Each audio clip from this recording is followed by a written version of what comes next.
Bismillahirrahmanirrahim. Assalamualaikum warahmatullahi wabarakatuh. Waalaikumsalam warahmatullahi wabarakatuh.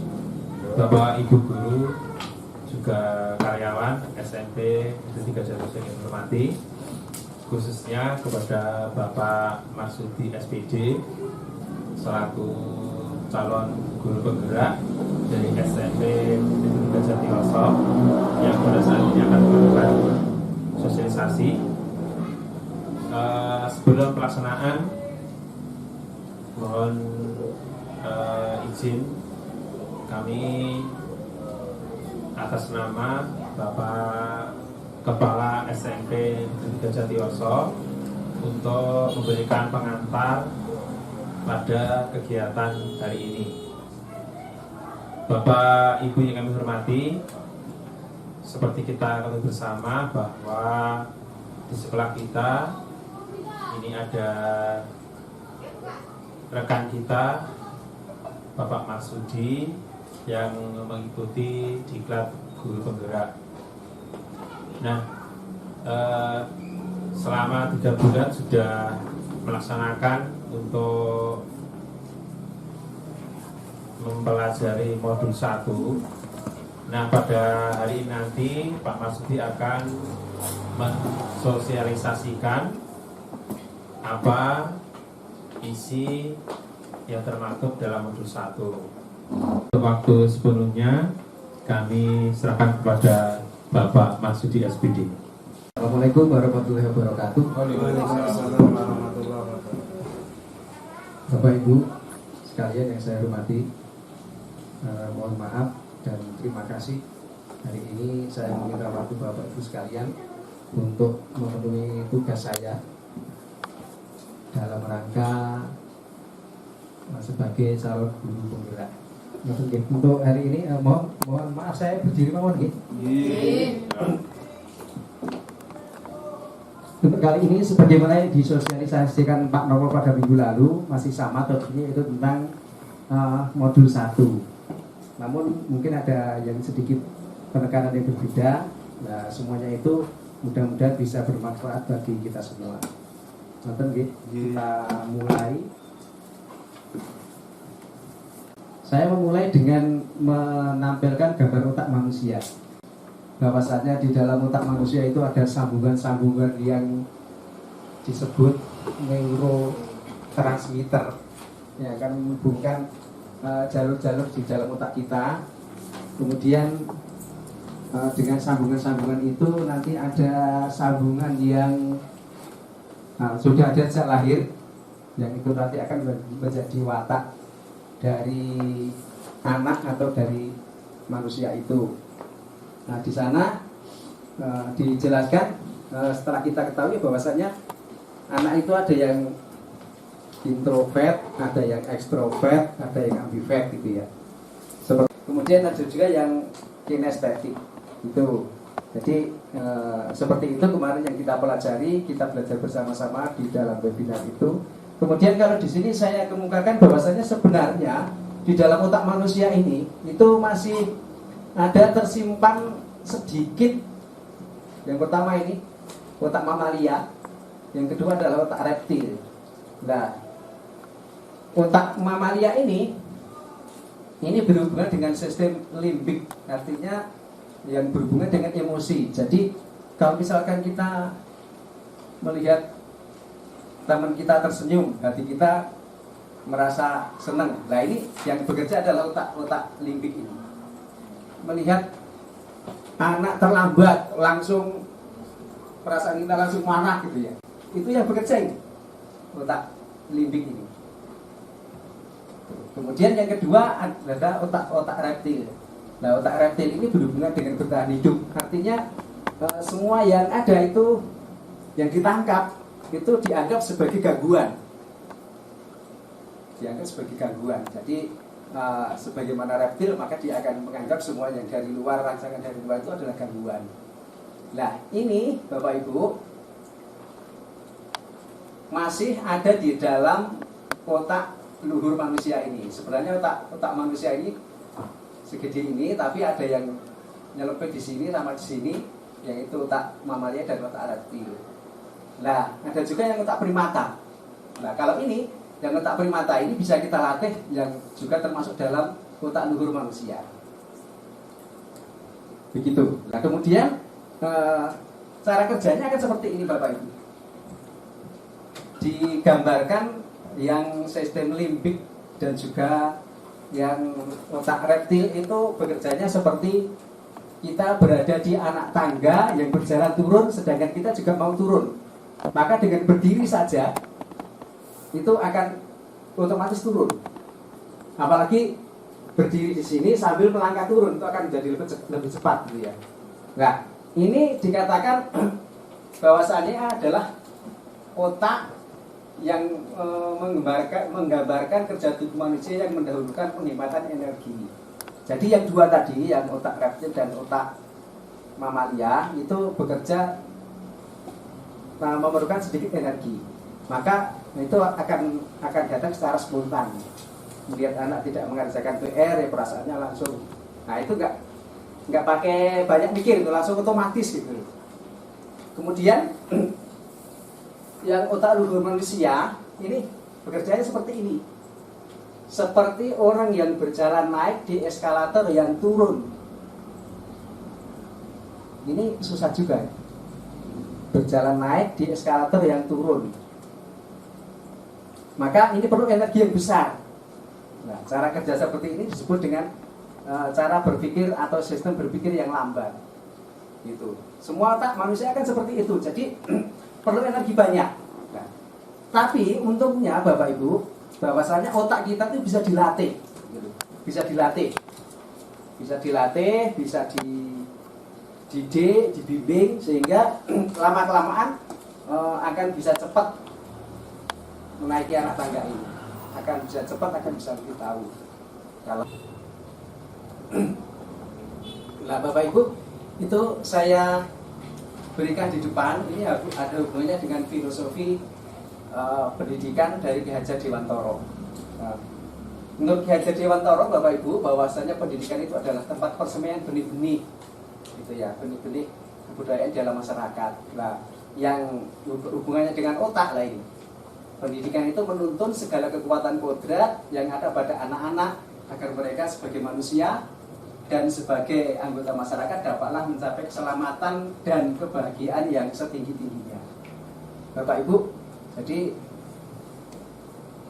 manusia lahir itu di dalam otaknya itu sudah ada garis-garis, sambungan-sambungan tadi sudah ada. Jadi bukan kosong. Sementara dulu kita juga pernah belajar bahwasanya orang lahir itu sebagaimana kertas bersih, nah tinggal kita yang melukis, yang mewarnai gitu kan. Tetapi tidak ternyata. Maka menurut Ki Hajar Dewantoro ini adalah menuntun kodratnya, menuntun. Nah, Bapak Ibu, maaf saya tadi bawa arit ya, ditanya untuk apa arit. Menurut pemikiran saya arit ini, sabit ini punya dua sisi paling tidak. Ada sisi tajam, ada sisi yang tumpul gitu. Nah, kalau Bapak Ibu pengen apa namanya? Arit itu bahasa Indonesia apa? Sabit. Kalau sabit ini pengen tajam gitu ya, Bapak Ibu mesti mengasah di bagian yang tajamnya gini kan. Di sisi tajamnya yang diasah, bukan sisi tumpulnya. Nah, ini kenapa Bapak Ibu mengasah yang bagian tajam? Sebabnya Bapak Ibu tahu bahwasanya akan digunakan itu ini, bukan diasah di sini. Nah, tugas kita Bapak Ibu antara lain juga seperti itu. Kita cari sisi-sisi tajam dari anak-anak. Sisi tajamnya di mana toh? Oh, ada yang anak-anak itu sisi tajamnya di vokalnya. Berarti ya kita pimpin ke sana.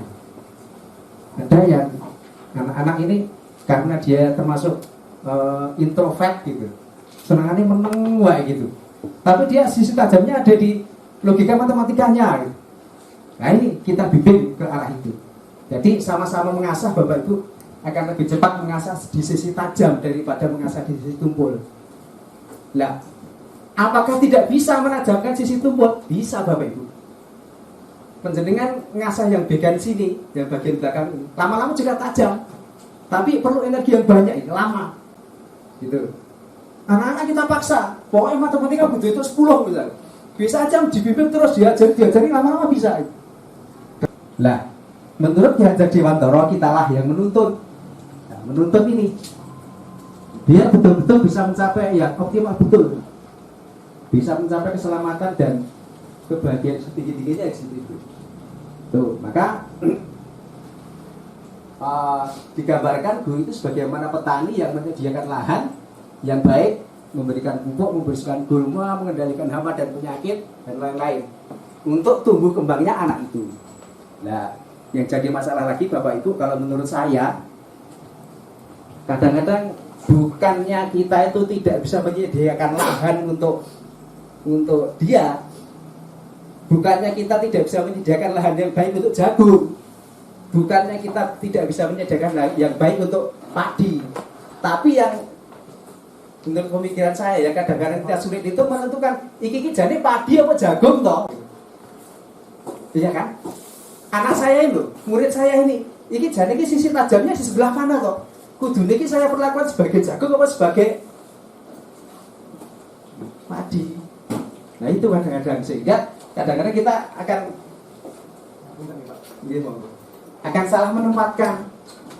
Jadi ini padi nih, pokoknya terpaksa ditanam di lahan kering gitu. Ya meskipun bisa hidup, bisa berbuah juga gitu, tapi tidak optimal gitu. Yang aneh lagi, yang ekstrim lagi Bapak Ibu, jangan mengajari ikan untuk terbang.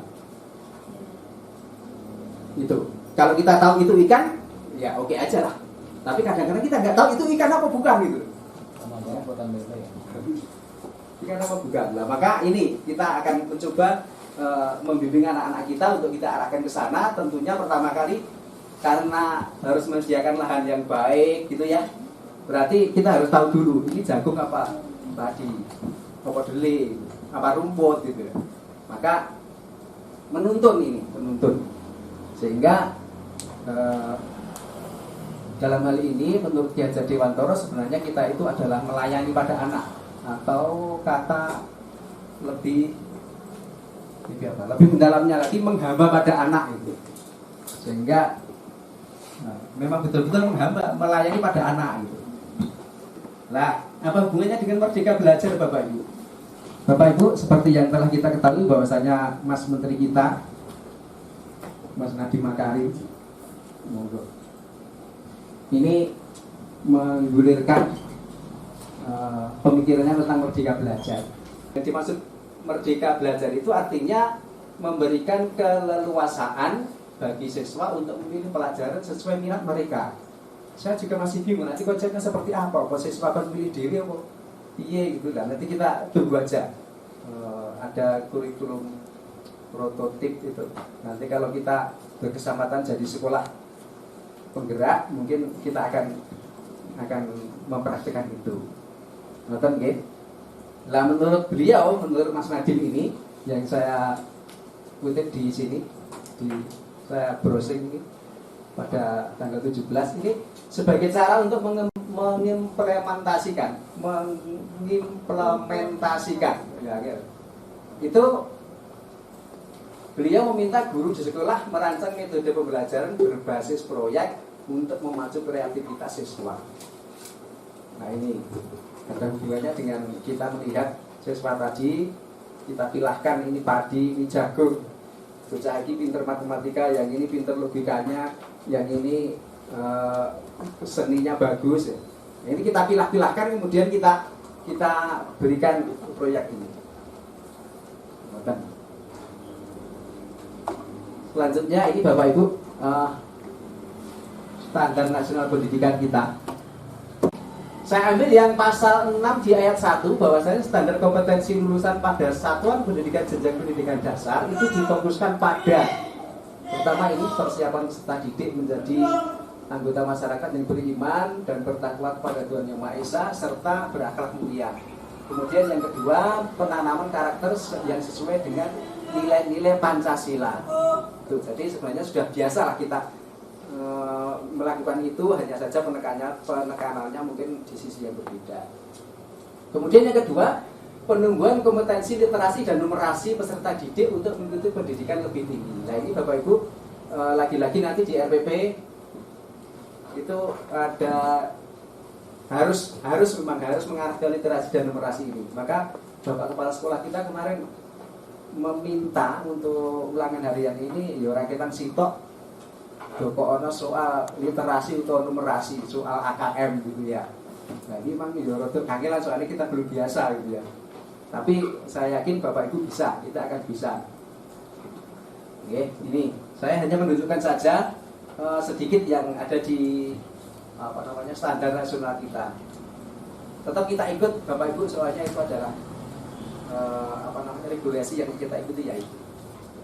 Nah, ini profil pelajar Pancasila yang tadi saya kemukakan ada 6 ya. Beriman dan bertakwa kepada Tuhan Yang Maha Esa dan beragama mulia, kemudian mandiri, bernalar kritis, kreatif, bergotong royong, kemudian berkebinekaan global. Tidak saya jelaskan banyak-banyak sebab kemarin Pak Rawo sudah menjelaskan agak banyak, mungkin hanya membuka lagi aja. Kemudian ini kemarin juga sudah diuraikan Pak Nowo untuk nilai guru penggerak dan juga peran guru penggerak. Nah, saya hanya menekankan di sini yang berpihak pada murid, yang tadi saya katakan di depan, menurut Ki Hajar Dewantoro kita ini menghamba pada murid. Jadi memang peran kita sebagai fasilitator bagi siswa, bagi murid ini ya di sini nih kita berpihak pada murid. Artinya memang kita betul-betul menuntun tumbuh kembangnya mereka. Gitu. Nah bagian terakhir ini budaya positif. Mohon maaf ini nanti agak banyak. Ada 1, 2, 3, 4, 5, 6. Ada perubahan paradigma, konsep disiplin positif dan motivasi, kemudian keyakinan. Mungkin yang produk asing nomor 3 ini. Kemudian kebutuhan dasar manusia, posisi kontrol dan restitusi yang terakhir. Kemarin Pak Mo sudah menyampaikan banyak di sini di posisi kontrol dan restitusi. Itu yang pertama perubahan paradigma. Bahwasanya untuk membangun budaya yang positif, sekolah itu perlu menyediakan lingkungan yang positif, aman dan nyaman agar murid mampu berpikir, bertindak dan mencipta dengan merdeka, mandiri dan bertanggung jawab. Tuh. Ada kata merdeka lagi. Jadi bertindak, berpikir, mencipta ini dengan perasaan merdeka, mandiri dan juga dengan bertanggung jawab. Nah, lazimnya untuk disiplin ini dikaitkan dengan kontrol. Dalam hal ini kontrol guru terhadap murid. Disiplin berkaitan erat dengan kepatuhan terhadap peraturan-peraturan gitu kan. Coba Bapak Ibu cermati, dibaca dalam hati.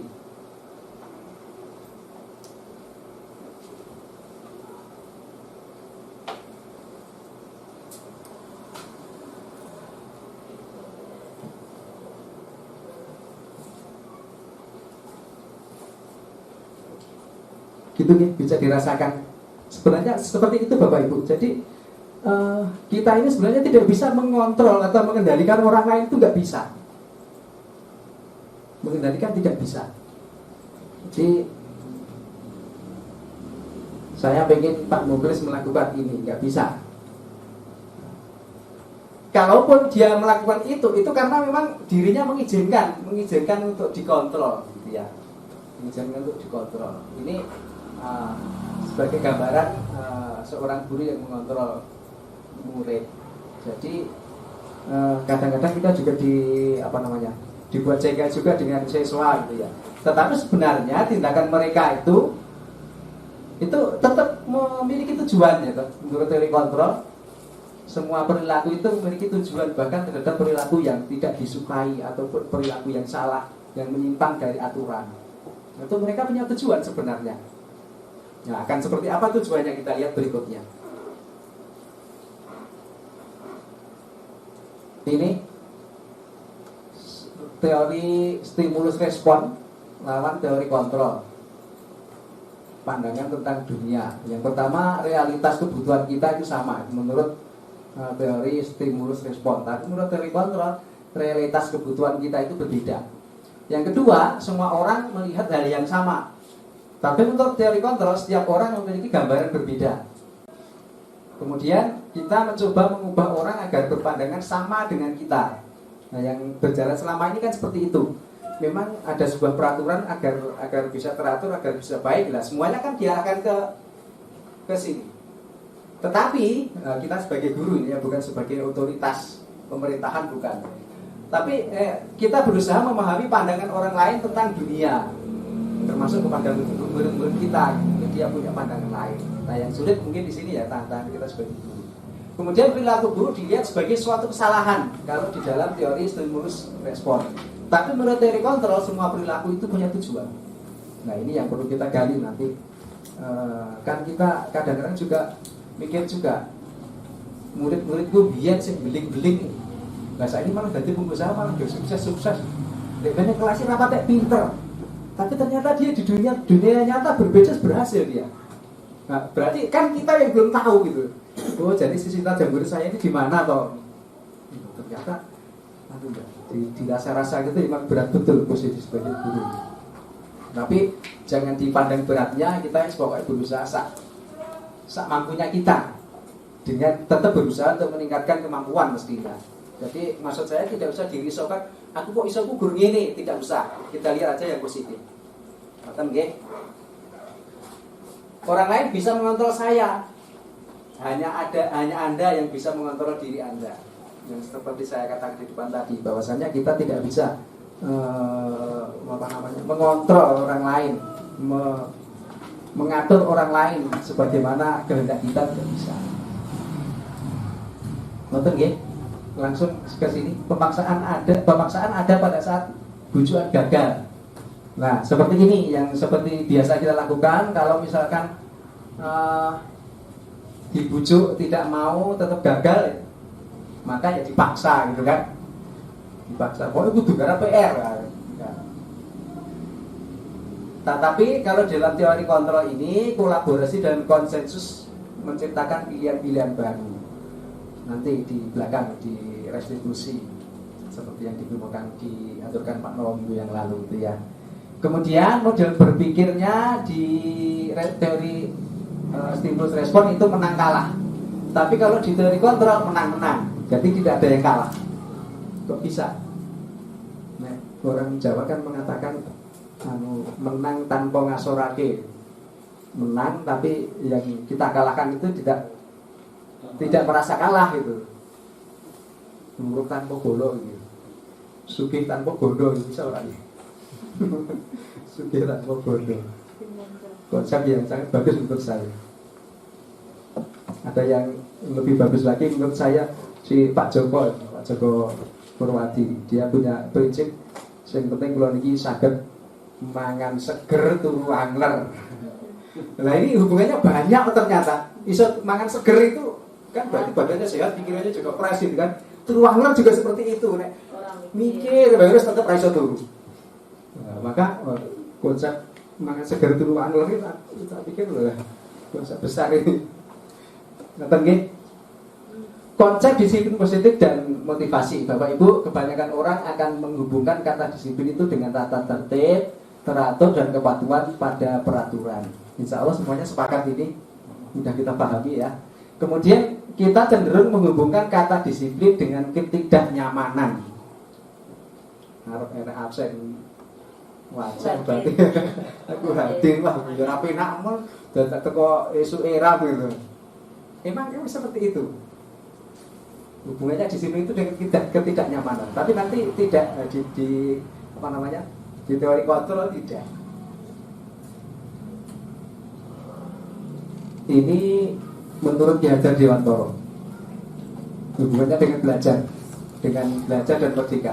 Di mana ada kemerdekaan, disitulah harus ada disiplin yang kuat. Sungguh pun disiplin itu bersifat self disiplin, yaitu kita sendiri yang mewajibkan kita dengan sekeras-kerasnya, tetapi itu sama saja. Kata-katanya udah doanya lagi. Ini saya kutip langsung. Sebab jikalau kita tidak cakap melakukan self disiplin, wajiblah penguasa lain mendisiplinkan diri kita. Jadi kalau kita sendiri tidak bisa mendisiplinkan diri kita, nah itu tadi ada peraturan yang kita disiplinkan oleh orang lain. paksaan ternyata di sini juga. Itu kalau tidak bisa. Tapi sebenarnya ada di sini nih. Kalau di situ itu ada kemerdekaan, kita merdeka, berarti disitulah kita harus ada disiplin yang kuat, terutama disiplin dari diri, self disiplin tadi. Termasuk merdeka belajar juga seperti itu nanti. Oke. Nah, peraturan demikian itu harus ada di dalam suasana yang merdeka. Ini Ki Hajar Dewantara yang tahun berapa ini? Cetakan ke-5 tahun 2013. Aslinya tahun berapa? Saya juga nggak ngerti. Pokoknya itu tak berdetekan dengan LMS, entering atau itu. Jadi ini konsepnya adalah disiplin diri yang memiliki motivasi internal. Jadi motivasinya untuk disiplin itu dari dalam dirinya sendiri. Nonton nggih? Muga-muga iso kadane, ra iso kadane pokoknya berusaha diadai ngoten mawon soalnya kebanget sing disampaikan. Ini menurut Diana Gosen dalam bukunya Restructuring School Disiplin menyatakan ada 3 alasan motivasi perilaku manusia. Simpel sebenarnya perilaku manusia itu. Yang pertama untuk menghindari ketidaknyamanan atau hukuman. Kita mematuhi peraturan kan biar seperti itu kan. Menghindari hukuman dan ketidaknyamanan. Nganggo helm, nganggo masker, memakai atribut lengkap dan sebagainya, itu untuk menghindari ketidaknyamanan atau hukuman. Yang kedua untuk mendapatkan imbalan atau penghargaan dari orang lain, termasuk awak dhewe bekerja sebagai guru ya. Ini kan mau tidak mau saya sendiri, saya merasakan ini memang lahan saya untuk cari rezeki. Soalnya gawe liyane ora duwe. Sehingga kan ya inilah kita bertindak itu karena pengen mendapatkan imbalan. Yang ketiga untuk menjadi orang yang mereka inginkan dan menghargai diri sendiri dengan nilai-nilai yang mereka percayai. Nah ini yang timbul dari dalam. Kalau ini timbul dari dalam karena sebuah kepercayaan. Maksudnya nilai-nilai yang dipercaya itu nilai-nilai yang memang sudah disepakati kemudian menjadi sebuah keyakinan gitu. Nah ini sampai dipilih peraturan atau keyakinan. Barangkali sih kalau beda ini. Kalau biasa kita mendengar keyakinan itu bukannya kan karo agama. Tapi ini bukan. Ini Bapak Ibu, mengapa kita memiliki peraturan tentang penggunaan helm pada saat mengendarai kendaraan roda 2? Kemungkinan jawaban penjenengan adalah karena untuk keselamatan. Mengapa kita punya peraturan harus memakai masker, harus menjaga jarak? Mungkin jawaban penjenengan karena faktor kesehatan gitu kan, agar tidak tertular virus COVID-19 gitu kan. Nah, kata-kata keselamatan atau kesehatan tadi itulah keyakinan. Jadi keyakinan itu adalah nilai positif, nilai kebajikan dari sebuah peraturan atau kesepakatan. Termasuk di kelas. Nah ini nanti arahnya ke kelas. Di kelas ada keyakinan kelas, ruangan bersih, keyakinannya seperti itu. Maka dengan senang hati, motivasi dari dalam, petugas piket ataupun yang lain selalu menjaga kebersihan kelasnya. Sebabnya punya keyakinan dia. Oh nek kelasnya resiki disawang-sawang ya penak gitu ya. Nek kelasnya orang bentuk itu nek bernapas ya penak gitu. Itu sebuah keyakinan. Jadi ada peraturan. Kalau peraturan kan yang membuat salah satu pihak, peraturan sekolah misalkan, murid tidak dilibatkan membuat peraturan itu. Tapi kalau kesepakatan seperti yang dikemukakan Pak Nowo minggu yang lalu, kesepakatan kelas misalkan, itu ada kesepakatan, ada rembukan dulu antara wali kelas paling tidak dengan anggota kelasnya, kesepakatan yang dibuat. Nah, dari kesepakatan, dari peraturan itu ada nilai-nilai kebajikan.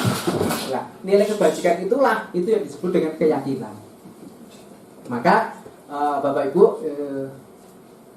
sungguh suatu hal yang sangat bagus kalau kita bisa menumbuhkan keyakinan di dalam kelas-kelas kita, keyakinan kelas. Gitu.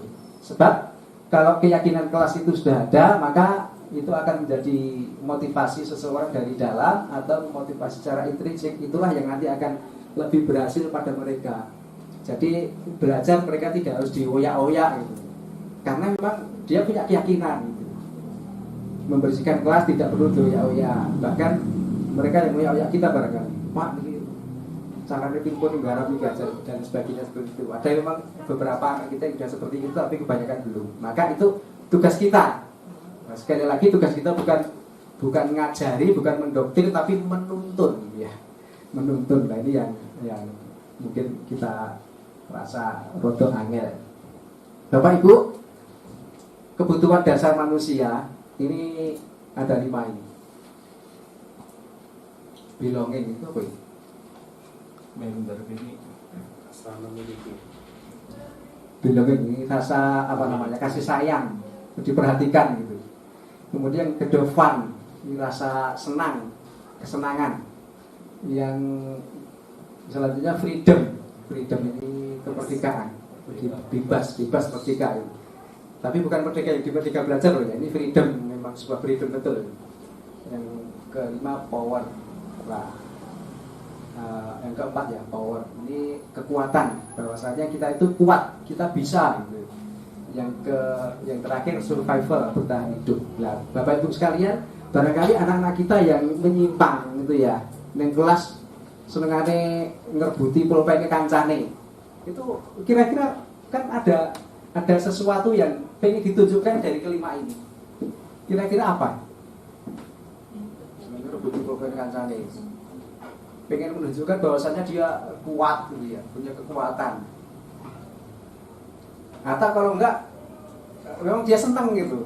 Dia iso bido kancane iso nangis itu hatinya senang. Itu ada anak yang seperti itu. Jangankan siswa terhadap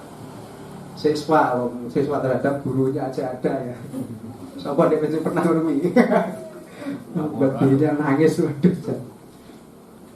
Jadi bocah cerdas, bukan cah beling ya, cah cerdas itu. Rasa jago sih kita. Itu kebutuhan manusia. Maka kalau ada anak-anak kita yang kita rada beling ngono ya, kita analisa dulu ini jadi sing kurang apa. Kebetulan seperti itu kan, anak-anak kita yang ulahnya aneh kan mesti di rumah ada apa gitu kan, atau di teman-temannya ada apa gitu. Ampun mau gini. Lah, semua yang kita lakukan itu adalah usaha terbaik kita untuk mendapatkan apa yang kita inginkan, untuk memenuhi kebutuhan yang tadi, untuk memenuhi kebutuhan yang 5 ini tadi. Kadang-kadang berulah aneh gitu ya. Biasanya bukunya diorek-orek, hanya pengen ditegur gurunya sebenarnya. Jadi pengen punya rasa ini, cinta dan kasih sayang ini. Yang kelima posisi kontrol, tidak perlu saya ulang. Yang jelas yang diharapkan dari penghukum, membuat orang merasa bersalah, sebagai teman, sebagai monitor atau pemantau, ini yang diharapkan yang terakhir ini. Kita sebagai manajer untuk terhadap anak-anak kita seperti itu. Akan seperti apa? Saya ceritakan sedikit ini. Posisi manajer itu adalah posisi mentor di mana guru berbuat sesuatu bersama dengan murid, mempersilahkan murid mempertanggungjawabkan perilakunya, mendukung murid agar dapat menemukan solusi atas permasalahannya sendiri. Seorang manajer itu akan berkata begini, apa yang kita yakini? Ini kembali ke keyakinan kelas. Jadi bukan dengan ada marah-marah, tapi dengan ada tuh, apakah kamu meyakininya? Terus, jika kamu meyakininya, apakah kamu bersedia memperbaginya? Dengan ada untuk. Terus terakhir dia mengatakan, kita mengatakan apa rencana kamu untuk memperbaiki hal itu. Jadi diharapkan memang kita bisa menumbuhkan dari dalam diri anak itu agar keyakinannya tumbuh. Jadi bukan peraturan dan mendoktrin, itu tidak. Nanti kalau peraturannya mendoktrin itu ya kadang-kadang itulah apa namanya, kita gelem nganggo helm, ya nganggo helmnya pas arep sekolah tok gitu. Setelah sampai di sana tidak pakai helm. Nah, itu karena keyakinannya belum belum nancep betul. Kalau keyakinannya udah nancep betul ya pokoknya ini helm untuk keselamatan, ya kemana-mana pakai helm kalau naik motor. Nah, tugas seorang manajer itu bukan untuk mengatur perilaku seseorang. Nah, sekali lagi bukan untuk mengatur perilaku seseorang. Kita membimbing murid untuk dapat mengatur dirinya. Jadi kita mengarahkan aja sebagai seorang manajer kan, mengarahkan agar dia bisa mengatur dirinya sendiri. Ini sejalan dengan pemikiran Ki Hajar Dewantara bahwasanya kita pendidikan itu adalah menuntun kodrat manusia. Seorang manajer bukannya memisahkan murid dari kelompoknya, tapi mengembalikan murid tersebut ke kelompoknya dengan lebih baik dan kuat. Jadi kalau misalkan dia itu dikucilkan dari kelompoknya di kelas itu karena berbuat kesalahan, bukan jerok-jeroknya kesalahan, tapi berusaha untuk mengembalikan dia ini ke kelompoknya dengan membuat keyakinan-keyakinan ini tadi, sehingga dia akan kembali ke kelompoknya dengan lebih baik dan lebih kuat. Sekali lagi, restitusi yang terakhir ini. Restitusi itu adalah proses menciptakan kondisi bagi murid untuk memperbaiki kesalahan mereka, sehingga mereka bisa kembali pada kelompok mereka dengan karakter yang lebih kuat, seperti yang saya kemukakan di tadi.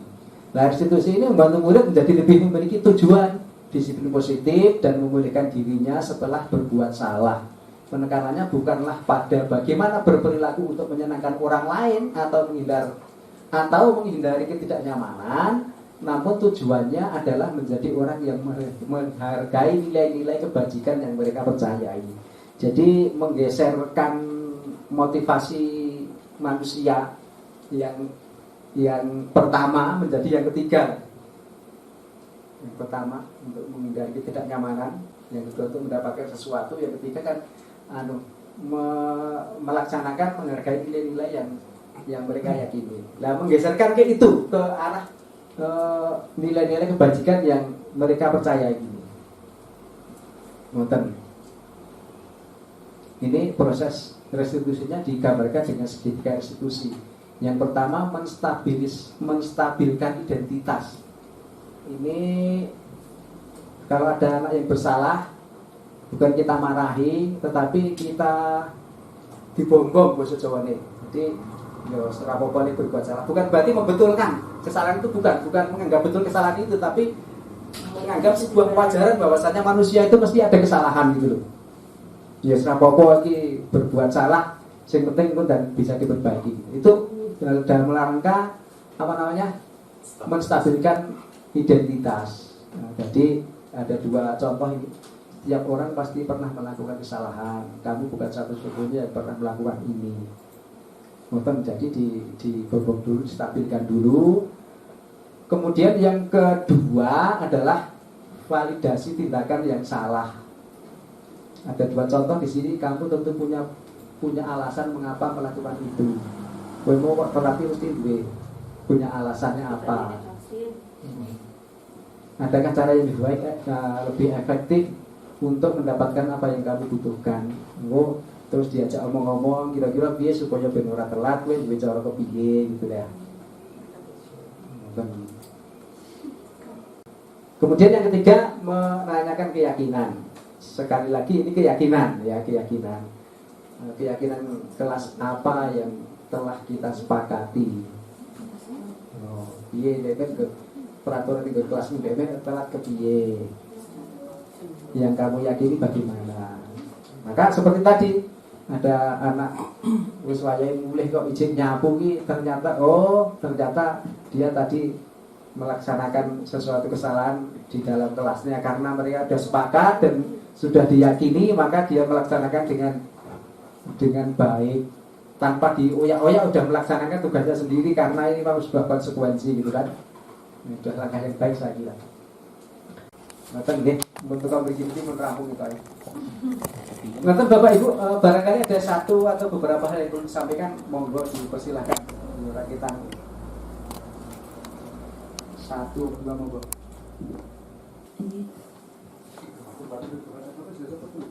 Terima kasih atas kesempatan yang diberikan kepada saya. Saya pribadi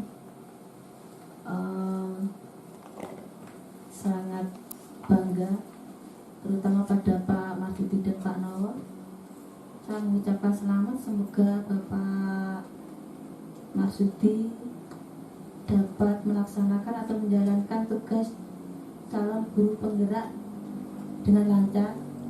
Semoga sampai dengan modul yang terakhir tidak ada hal sesuatu apapun.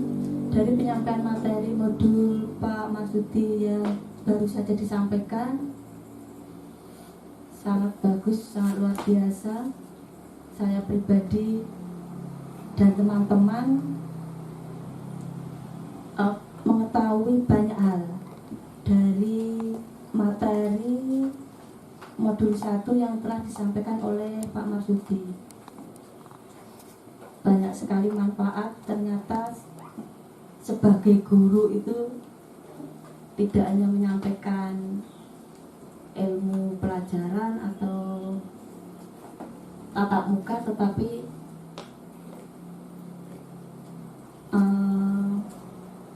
langkah-langkah maupun apa ya yang disampaikan Pak Marsudi, ternyata saya pribadi itu baru mengetahui betapa pentingnya seorang guru membimbing siswa-siswinya sehingga siswa-siswi bisa mengetahui kelebihannya masing-masing. Motivasi luar biasa saya dapatkan dari Pak Marsudi. Semoga yang Bapak sampaikan dapat memberikan motivasi atau inspirasi pada teman-teman semuanya, sehingga teman-teman bisa mengikuti atau mencalonkan diri sebagai guru penggerak selanjutnya. Mungkin hanya itu Pak dari saya. Sekali lagi terima kasih. Apabila ada kesalahan saya minta maaf. Wassalamualaikum warahmatullahi wabarakatuh.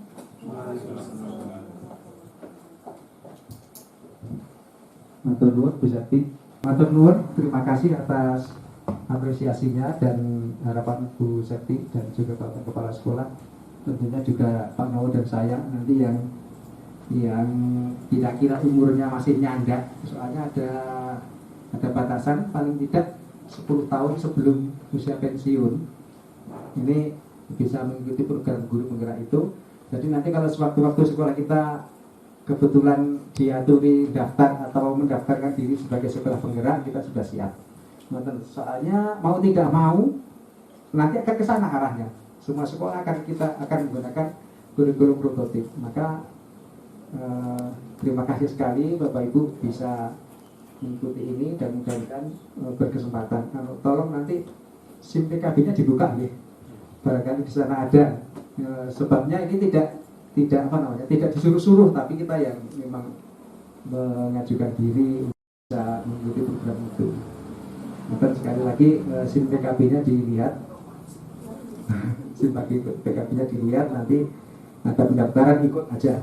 Matur nuwun, saya kira itu ngasih barangkali mpun nggih wis kawan terusan.